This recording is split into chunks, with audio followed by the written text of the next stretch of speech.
নমস্কার বন্ধুরা, মঞ্জুশ্রী কিচেন চ্যানেলে সবাইকে স্বাগত। আজ আপনাদের জন্য নিয়ে এসেছি একদম ঘরোয়া স্বাদের বাঙালির নিরামিষ দুপুরের থালি। চলুন শুরু করা যাক। প্রথমে মুগের ডাল শুকনো কড়াইয়ে হালকা করে ভেজে ধুয়ে নিন। এরপর জল, হলুদ ও নুন দিয়ে সেদ্ধ করে নিন। কড়াইয়ে সর্ষের তেল গরম করে তেজপাতা, শুকনো লঙ্কা ও জিরে ফোড়ন দিয়ে সেই ফোড়ন সেদ্ধ ডালে মিশিয়ে আরও কয়েক মিনিট ফুটিয়ে নিন।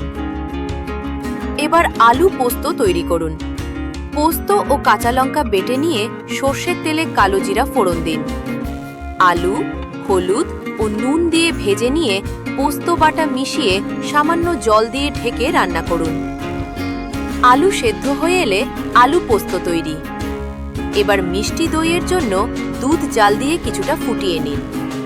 চিনি ক্যারামেল করে দুধের সঙ্গে মিশিয়ে নিন। দুধ কুসুম গরম হলে টক দই দিয়ে ভালো করে মিশিয়ে গরম জায়গায় রেখে দিন। দই জমে গেলে ফ্রিজে ঠান্ডা করে নিন।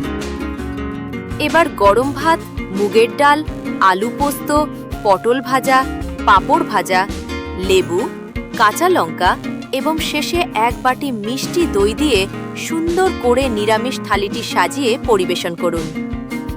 এই রান্না যদি আপনাদের ভালো লেগে থাকে তাহলে ভিডিওটি লাইক, কমেন্ট ও শেয়ার করতে ভুলবেন না।